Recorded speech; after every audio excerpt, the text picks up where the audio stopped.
வணக்கம். இன்னைக்கு பார்த்தீங்கன்னா மகாநதி சீரியல் இன்னைக்கான எபிசோடு தாங்க பார்க்க போகிறோம். அதுக்கு முன்னாடி என்னோட சேனலை சப்ஸ்கிரைப் பண்ணி வச்சுக்கோங்க. வாங்க கதைக்குள்ளே போகலாம். இப்போ விஜய்க்கு காவேரி அந்த பையனோட என்ன பேசுகிறான்னு தெரியணும். அதுக்காக தாத்தா கிட்ட ஐடியா கேட்குறாரு. தாத்தா காவேரி பார்த்த பொண்ணோட நீ அதே கஃபேல போய் மீட் பண்ணு, அப்போ அவங்க என்ன பேசுகிறாங்கன்னு தெரிஞ்சிடும்னு ஐடியா கொடுக்க இதை ஃபாலோ பண்ணி அந்த பொண்ணு அதே கஃபேக்கு மீட் பண்ண வர சொல்லிடுறாரு விஜய். இந்த பக்கம் பார்த்தீங்கன்னா காவேரி விறுவிறுப்பாக கிளம்பிக்கிட்டு இருக்காங்க.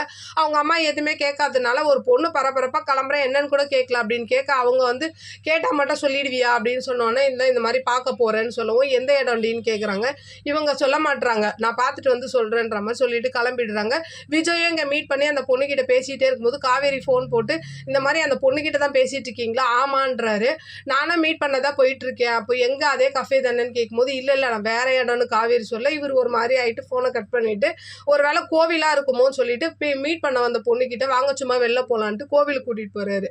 அங்கே போனால் அங்கே காவேரி இல்லை. ஒரு வழியாக என்ன பண்ணுறாரு, மீட் பண்ண வந்த பொண்ணுக்கிட்ட சரி நீங்கள் கிளம்புங்க, நான் இன்னொரு நாள் மீட் பண்ணி பேசுகிறேன்னு சொல்ல இவங்க என்ன சொல்கிறாங்களே நான் அந்த கஃபே வாசல்லே விட்டுருங்கன்னு அப்படின்னு சொல்கிறாங்க. சரின்னு சொல்லிட்டு இவங்களை கூட்டிக்கிட்டு அப்படியே வந்துக்கிட்டே இருக்கும்போது என்ன ஆகுதுன்னா காவேரிக்கு ஃபோன் பண்ணி கேட்டுறாரு எங்கே இருக்கீங்கன்னு. அவங்க இடத்த சொல்லாமல் இந்த மாதிரி நல்லா போயிட்டுருக்கு, சும்மா ஃபோன் பண்ணாதீங்க வைங்கன்னு கட் பண்ணிடுறாங்க. அப்படியே டென்ஷனாக வந்துட்டு இருக்காரு. அப்போது டீ கடையில் நின்று காவேரி அந்த பையனோட பேசுகிறத பார்த்துடுறாரு. அப்படியே இன்னைக்கான எபிசோடு முடியுது. பார்க்கலாம் நாளைக்கு என்ன நடக்குதுன்னு பார்த்துட்டு நான் உங்களுக்கு ரிவ்யூ கொடுக்குறேன். என்னோட சேனல் பிடிச்சிருந்தா லைக் பண்ணுங்கள், ஷேர் பண்ணுங்கள், கமெண்ட் பண்ணுங்கள். என்னோட சேனலை சப்ஸ்கிரைப் பண்ணி சப்போர்ட் பண்ணுங்கள். நன்றி, வணக்கம், பாய்.